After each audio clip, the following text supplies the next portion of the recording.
என்ன கோர்ட் நடத்துறீங்க, குடிநீர் இல்லை, அது இல்லை, இது இல்லை. இந்த ஐடியா வந்து கொஞ்சம் லேட் ஐடியாவாக தோணலையா? இதுக்கு முன்னாடியே வந்திருக்கலாம். 20 வயசுல 21 வயசுலயே அரசு பணிக்கு போகணுன்ற ஒரு ஐடியா ஏன் வராமல் போச்சு? இது லேட்டாக தெரியல. நான் வந்து விவசாய தொழில் தான். மற்ற தொழில் செய்கிறவங்க கூட விவசாயம் தான் தாங்கிட்டு இருக்கு. எதுக்குன்னா மற்ற தொழில் செய்கிறவங்களுக்கு கூட அவங்களுக்கான உணவுப் பொருளை விவசாயி தான் உற்பத்தி பண்ணுறான். அதனால எனக்கு அப்போ இருந்து விருப்பம். அனைவருக்கும் வணக்கம். மெட்ராஸ் உயர்நீதிமன்றத்தின் நேர்முக தேர்வுக்கு செல்பவர்கள் பிராக்டிக்கல் செல்றவர்களுக்காக நாம் தொடர்ந்து வகுப்புகள் வழங்கிட்டு இருக்கோங்க. அந்த வகுப்பு அடிப்படையில் இப்போ அடுத்த கட்டமாக நம்மக்கிட்ட ராமர் சார் வந்து எழுத்து தேர்வுலேருந்து படிச்சிட்டு இருக்காரு. ஸோ இப்போ அவர் வந்து அந்த செய்முறை தேர்வுக்கு தகுந்த மதிப்பெண் எடுத்திருக்கிற காரணத்தினால செய்முறை தேர்வு மற்றும் நேர்முக தேர்வில் எப்படி அவர் வந்து எதிர்கொள்ளணுங்கிறத ஒரு மாதிரி தேர்வாக நாம் இப்போ வந்து ஒரு மாதிரி நேர்காணல் நடத்தி காட்ட போகிறோம். ஸோ அதில் கேட்கக்கூடிய பல கேள்விகளுக்கு அவர் எப்படி சமயோஜிதமாக பதிலளிக்கிறாருங்கிறத பொறுத்து ஒரு மார்க்கை போட்டு அவருடைய மார்க்கை நம்ம சொல்ல போகிறோம். இந்த மாதிரியான ஒரு மாதிரி நேர்முக தேர்வில் நீங்கள் கலந்துக்கணும், இல்லை உங்களுக்கு வந்து இந்த மாதிரியான மாதிரி நேர்காணல் தேர்வு வேணும்னா கீழே ஒரு கான்டாக்ட் நம்பர் வரும், அதில் தொடர்பு கொண்டு கேட்டுக்கலாங்க. சரி, வாங்க இப்போ வகுப்பில் பார்க்கலாம். வணக்கம் ராமர். வணக்கம் சார். ஓகே, ஏற்கனவே நீங்கள் நேர்முக தேர்வுக்கு வந்திருக்கீங்க இல்லையா? ஏற்கனவே பல முறை உங்ககிட்ட நீங்கள் எப்படி அந்த சுய விபரத்தை வெளியிடணும் அப்படின்னு சொல்லி கொடுத்துருக்கோம். அதை நீங்கள் சொல்லியிருக்கீங்க. இப்போ நம்ம நேரடியாக வந்து வினாக்களுக்கு போயிடலாம். நேர்முக தேர்வில் வேறு மாதிரி எப்படியெல்லாம் உங்களை வினாக்கள் கேட்க வாய்ப்பு இருக்குமோ அந்த மாதிரியான வினாக்கள் பார்ப்போம். அந்த வினாக்களுக்கு நீங்கள் வந்து கொஞ்சம் சமயோஜிதமாக யோசித்து பதில் சொல்லணும். சரிங்களா? சரி. இப்போ இதில் நீங்கள் எம்ஹெச்சிசியில் என்னென்ன வேலைக்கு பதிவு பண்ணியிருக்கீங்க, எவ்வளோ மதிப்பெண் எடுத்திருக்கீங்க அதை சொல்லுங்கள். Junior bailiff sir, O A, watchman, மசால்ஜி. ஓகே, ஒன்றுலேயும் எவ்வளோ மார்க்னு சொல்ல முடியுங்களா? ஜூனியர் பெலிஃபில் 146 சார். ஓகே. ஓஏவில் 92 சார். சூப்பர். வாட்ச்மேன் மசால்ஜியில் 92 சார். சூப்பர். 92க்கு மேலே இருக்குது. அதனால் கண்டிப்பாக வந்து இந்த 92க்கான நேர்காணல் ப்ராக்டிக்கலுக்கு உங்களுக்கு வாய்ப்பு கொடுப்பாங்க. ஓகேவா? சரி. இப்போ இது ஓஏவா நீங்கள் வந்து பணியில் இருக்கிற ஒரு காலகட்டம் அப்படின்னு வச்சுக்கலாம். சரிவா? நீங்கள் நீதிமன்ற வளாகத்தில் ஒரு ஓஏவா பணியில் இருக்கிறீங்க. Okay sir. ஒரு இப்போ உங்களுடைய வயது வந்து ஒரு 30 இருக்கும் இல்லையா? 30 இருக்கும். 30 ஆண்டுகளில் நீங்கள் பணியில் வந்து அமர்றீங்க அப்படின்னா ஒரு 30 வருடம் அந்த பணியில் இருக்கலாம். இப்போ நீதிமன்றங்களில் உங்களுக்கு மாத ஊதியம் அப்படின்னு ஒன்று வரும். அப்போ நீங்கள் பணிக்கு செல்வது அந்த ஒரு ஓஏ வேலை அப்படின்னு பார்த்தீங்கன்னா ஒரு மாத ஊதியமாக ஒரு 22,000 அல்லது 19,500. சரிங்க சார். இந்த மாதிரி ஒரு ரேஷியோவில் கிடச்சிக்கிட்டு இருக்கும். அப்புறம் வருடம் இன்க்ரிமெண்ட்டுன்னு இருக்கும். சரிங்க சார். இப்போ இப்படி வருஷக்கணக்காக நீங்கள் பார்த்தீங்கன்னா ஒரு 30 ஆண்டுகளில் நீங்கள் அந்த வேலையிலிருந்து ஒரு கணிசமான தொகையை பெற்றிருப்பீங்க. சரிங்க சார். இதே காலகட்டத்தில் உங்களுக்கு வந்து தனியார் துறை வேலை வாய்ப்பு ஒன்று வந்து வாய்ப்பு கிடைக்குது. சரிங்க சார். மாதம் வந்து 1,00,000 ரூபாய் ஊதியம்ங்கிறாங்க.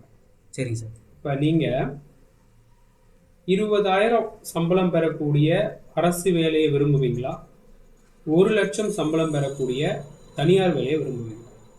20,000 சம்பளங்கிற அரசு வேலையை தான் சார் விரும்புவேன். இல்லையே, என்ன கேட்டால் நான் சத்தியமாக தனியார் வேலையை தான் விரும்புவேன். 1,00,000 ஒரு மாதத்தில் சம்பாரிச்சிட்டு போயிடலாமே. இல்லைங்க சார், எனக்கு வந்து என்னென்னா அரசு வேலை பொதுமக்களுக்கு சேவை செய்யணும். இப்போ நான் வந்து தனியாருக்கு வேலைக்கு போனேன்னா அந்த என்னோடய சேவை வந்து அந்த முதலாளி ஒருத்தருக்கு தான் என்னோடய சேவை வழங்க முடியும். இதே நான் அரசு வேலையில் இருந்தேன்னா பொதுமக்களுக்கு பல பேருக்கு என்னோடய சேவை வழங்க முடியும். அதனால் எனக்கு அப்போலேருந்து பொதுமக்களுக்கு சேவை செய்யணும் எனக்கு விருப்பம். அதனால் அரசு வேலை தான் எடுப்பேன். ஓகே, ஒரு தனியார் வேலையுமே ஏதோ ஒரு வகையில் சர்வீஸ் மைண்டடாக தானே இருப்பாங்க. அவங்களும் பொதுமக்களுக்கு ஏதோ ஒரு சர்வீஸ் பண்ணி தானே கொடுக்குறாங்க. இப்போ வந்து ஒரு எலக்ட்ரானிக் ஷோரூமில் உங்களுக்கு வந்து மேனேஜர் வேலை போட்டு கொடுத்து 1,00,000 ரூபா சம்பளம் கொடுத்தாங்கன்னா பொதுமக்களுக்கு எலக்ட்ரானிக்ஸ் சேல்ஸ் பண்ணுறது தான் அவங்களோட வேலை நேச்சர். அப்போ அவங்கேயும் அவங்களுக்கு பொதுமக்களுடைய சர்வீஸ்க்காக தானே அவங்களும் தனியார் நிறுவனங்களும் செயல்படுறாங்க. இல்லை சார், பொதுமக்கள் வந்து நீதிமன்றத்தை வர்றதுக்கு நீதிக்காக வர்றாங்க. அப்பேற்பட்டவங்களுக்கு பொதுமக்களுக்கு நாங்கள் சேவை வழங்குறதுல அது எனக்கு ரொம்ப விருப்பமாக இருக்குது. அந்த மாதிரி இடத்துல வேலை செய்கிறது. அப்போ 1,00,000 ரூபா கொடுத்தாலும் நீங்கள் தனியார் வேலைக்கு போக மாட்டீங்க. சரி, இப்போ உங்களுக்கு வயசு 30. ஆமாம் சார். இந்த வயசுல அரசு பணிக்கு வந்திருக்கீங்க. ஆமாம் சார். இந்த ஐடியா வந்து கொஞ்சம் லேட் ஐடியாவா தோணலையா? இதுக்கு முன்னாடியே வந்திருக்கலாம். 20 வயசுல 21 வயசுலயே அரசு பணிக்கு போகணுன்ற ஒரு ஐடியா ஏன் வராமல் போச்சு? இது லேட்டா தெரியலையா? நான் வந்து 2015 பிகாம் டிகிரி முடித்தேன் 2015. அதுக்கப்புறம் பார்த்தீங்கன்னாக்கா எனக்கு வந்து அப்போதைக்கு ப்ரைவேட்டாக இங்கேயே வேலைக்கு போகிறதுக்கு விருப்பம் இல்லை. எனக்கு வந்து சரி விவசாயம்னா எனக்கு செய்யறது இன்ட்ரெஸ்ட்டு. அந்த விவசாயம் ரிலேட்டடாக கூலி வேலைக்கெல்லாம் போயிட்டுருப்பேன். ஏன்னா பார்த்தீங்கன்னாக்கா விவசாய தொழில் தான் மற்ற தொழில் செய்கிறவங்க கூட விவசாயம் தான் தாங்கிட்டு இருக்கு. எதுக்குன்னா மற்ற தொழில் செய்கிறவங்களுக்கு கூட அவங்களுக்கான உணவுப் பொருளை விவசாயி தான் உற்பத்தி பண்ணுறான். அதனால் எனக்கு அப்போருந்து விருப்பம். அது இல்லாமல் உண்டி கொடுத்தவர் உயிர் கொடுத்தவர்னு புறநானூறு நூல்லையும் சொல்கிறாங்க. அதனால் ஒரு உணவு கொடுக்குறவங்க உயிரை கொடுக்குறவங்க சமம் அப்படின்னு. அதனால் எனக்கு வந்து விவசாயம் ஒரு இன்ட்ரெஸ்ட்டாக இருந்துச்சு. அதனால் நான் அப்பப்போ விவசாய வேலைக்கு கூலி வேலைக்கு தான் சார் போயிட்டு இருந்தேன். அப்போக்கி பார்த்தீங்கன்னாக்கா 2015 வரைக்கும் இப்போ 2025 பார்த்தீங்கன்னாக்கா விவசாயத்தில் எல்லாத்துக்குமே மிஷின் வந்துருச்சு, இயந்திரமாக வந்துருச்சு. எல்லாத்துக்குமே இயந்திரம். உரம் போடுறதுக்கு, ஸ்ப்ரேயர் அடிக்கிறதுக்கு, களை பறிக்கிறதுக்கு, கருது அறுக்கிறதுக்கு, வைக்க கட்டுறதுக்கு எல்லாத்துக்குமே மிஷின் வந்துட்டதுனால மனிதனுடைய தேவை குறைந்து விட்டது. அப்படி பார்த்தா அந்த மிஷினை இயக்கிறதுக்கு கூட ஒரே ஒரு மனிதன் தேவைப்படுறான். அதையும் ஃபியூச்சரில் கூட தானியங்கி மிஷின் கூட வர்றதுக்கு வாய்ப்பு இருக்குது. அப்படி பார்த்தா மனுஷனோட தேவையே இல்லாமல் போயிடும். அப்படி இருக்கும்போது தான் இதே மாதிரி எக்ஸாம் வந்துட்டு நியூஸ் பேப்பரில் பார்த்தேன். ஏப்ரல் மாதம் கூட வந்துருந்துச்சு. சரி அப்பப்போ நானும் கூலி வேலைக்கு செஞ்சுக்கிட்டு அப்படியே படித்தேன். இப்போ இவ்வளோ மார்க் எடுத்து. நீங்கள் கல்லூரி படிப்பை முடித்த பிறகு உங்களுக்கு விவசாய வேலை தான் பிடிச்சிருந்தது? ஆமாம் சார். அரசு பணியை விட அது விரும்புனீங்க? ஆமாம் சார். இப்போ காலேஜ் முடிச்சுட்டு விவசாய வேலை இன்ட்ரெஸ்ட்டாக இருந்துச்சு, அதை பண்ணிகிட்டு இருந்தேன் சார். ஆனால் 2015க்கும் இப்பயும் கம்பேர் பண்ணிங்கனாக்கா எல்லாத்துக்குமே மிஷின் வந்துருச்சு. விவசாயத்துக்கு எல்லாத்துக்குமே மிஷின். மனுஷனுடைய தேவை குறைஞ்சி போச்சு. அதான் இப்போது அந்த விவசாய வேலைகளில் கொஞ்சம் மெஷினரிஸ் வந்ததுனால அரசு வேலை இப்போ கற்றுருப்பீங்க. ஆமாம் சார். இப்போ அங்கே விவசாயத்துக்கு தேவையான மெஷினரிஸ் இல்லாமல் இருந்ததுன்னா அங்கேயே நீடிக்க வாய்ப்பு இருக்குது உங்களுக்கு. அப்படி தான் நீங்கள் உங்களோட தொழில் அமைச்சிருப்பீங்க. ஆமாம் சார். சரி, ஓகே. இப்போ கவர்மெண்ட் வந்து வேலை கொடுக்கறது பிரச்சனை இல்லை. ஆனால் பல நபர்கள் அரசு வேலையினுடைய கண்ணியத்தன்மைக்கு பங்கம் விளைவிக்கிற வகையில் நடந்துப்பாங்க. அது அரசு பணிக்கு வந்த பிறகும் அவங்க வந்து என்ன பண்ணுறாங்க அப்படின்னா, சில நபர்கள் அந்த அரசு பணியின் கண்ணியத்தன்மைக்கு ஊறு விளைவிக்கிறாங்க. இப்போ அரசு பணியுடைய கண்ணியத்தன்மையை காத்தாதான் அரசாங்கத்துக்கு ஒரு நல்ல பேர் இருக்கும். ஒரு தனி நபராக நீங்கள் அரசு பணியில் அமர்ந்த பிறகு நீங்கள் செய்யக்கூடிய அனைத்து பணிகளும் ஆளுங்கட்சி செய்யக்கூடிய ஒரு பேரில் தான் வந்து முடியும். அப்போ நீங்கள் அரசு பணியின் கண்ணியத்தன்மையை காப்பதற்கு எப்படி முயற்சிப்பீங்கன்னு நாங்கள் நம்பி போஸ்டிங் தரோம். நான் வந்து இப்போ அரசு வேலைக்கு வந்துட்டேன்னா என்னோட வேலையில் என்னோட செயலில் வந்து வெளிப்படைத்தன்மை, நேர்மை, பாரபட்சமின்மை, அது இல்லாமல் என்னுடைய சேவையை பொதுமக்களுக்கு சேவை வழங்குறதா அதை மனசில் வச்சுக்கிட்டு ஒழுக்கத்துடன் நடந்து கொள்வேன் சார். அது இல்லாமல் என்னுடைய பதவி வந்து துஷ்பிரயோகம் பண்ண மாட்டேன். அதே மாதிரி நீதிமன்றத்தோட ரகசியத்தன்மையும் வெளியில் சொல்ல மாட்டேன். அதே மாதிரி இன்ட்ரெஸ்டாக என்னை நான் என்னோட வேலை அப்படின்னு வச்சு பண்ணுவேன் சார். அது இல்லாமல் இப்போ அதுக்கப்புறம் எனக்கு அரசு வேலைக்கு போகலான்னு ஒரு கனவு லட்சியம் என் மாதிரி இருந்துச்சு. இப்போ எனக்கு அரசு வேலை கிடச்சிருச்சுன்னா அதுவே எனக்கு கனவு லட்சியம் கிடச்சது மாதிரி தான். அந்த என்னோட கனவு லட்சியத்தை வந்து துரோகம் பண்ணுற மாதிரி நான் நடந்துக்க மாட்டேன். ஆனால் நேர்மையாகவும் ஒழுக்கத்துடன் நடந்துக்கொள்வேன். சரி, ரைட்டு. இப்போ ஒரு சுச்சுவேஷனை க்ரியேட் பண்ணுவோம். சரிங்க சார். அப்போ தான் நீங்கள் அரசின் கண்ணியத்தன்மைக்கு எப்படி பதிலளிக்க போகிறீங்கன்னு தெரியும். சரி.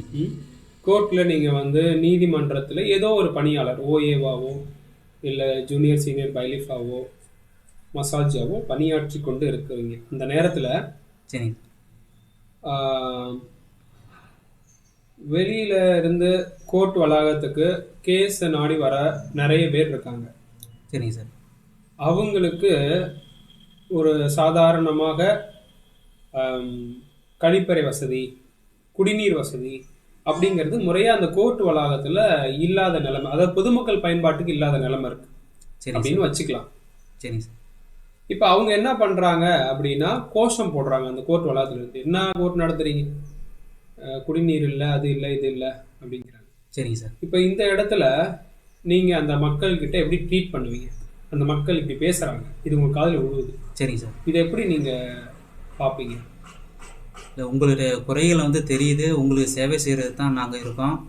அதனால் இப்போ உங்களுக்கு வந்து கோர்ட்டு வளாகத்திலேயே கட்டலாம், இல்லைன்னா பொதுமக்களுக்குன்னு கட்டலாம். என்னன்னா டெம்பரரி கூட அர்ஜென்ட்டு கூட ஏற்படுத்தி கொடுக்கலாம் சார். எப்படி? டெம்பரரி ஒரு சில பாத்ரூம்லாம் வச்சுருப்பாங்க சார். Mobile toilet. ஆமாம் சார். ம் அதேமாரி குடிக்கிற தண்ணியும் ம் அதுக்குன்னு பொதுமக்கள் யூஸ் பண்ணுறது தனியாகவே கட்டலாம் சார்.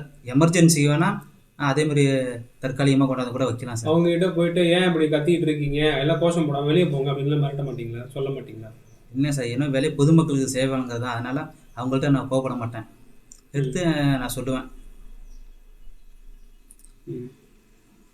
நீதிமன்றம் பொதுவாகவே சைலண்டாக தான் இருக்கும்.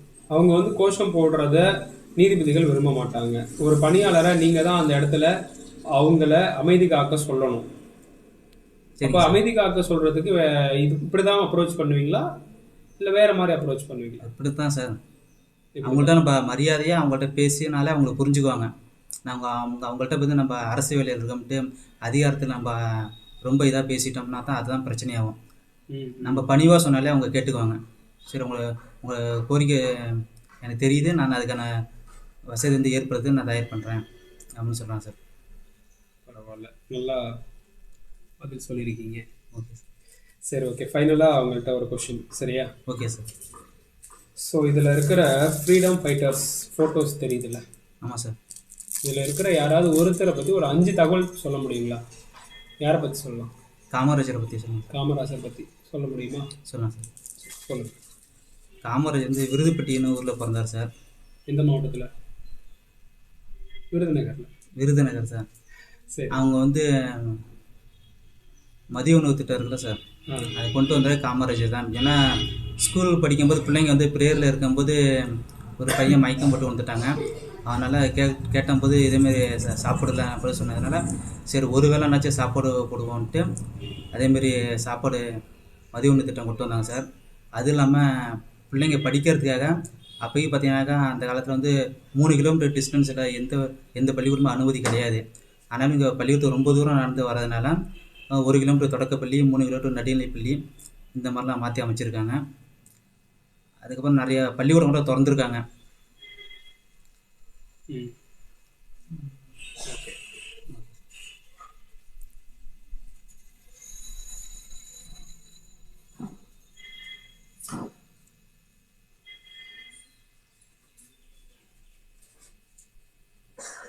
ஓகே ரம்மா, நீங்கள் மேக்ஸிமம் சில கொஷின்ஸ்க்கு நல்லாவே ஆன்சர் பண்ணியிருக்கீங்க. Okay sir. உங்களுக்கு இன்டர்வியூ மார்க்ஸ் அப்படின்றது வந்து 30 மதிப்பெண் வழங்கணும். சரி. அதில் வந்து நான் வந்து ஒரு 20 வழங்கியிருக்கேன். சரி. அடுத்த தடவை இன்னும் கொஞ்சம் நல்லா பெர்ஃபார்மன்ஸ் பண்ணுங்கள். சரிங்க சார். அடுத்த இன்டர்வியூவில் சந்திப்போம். சரி. Okay sir.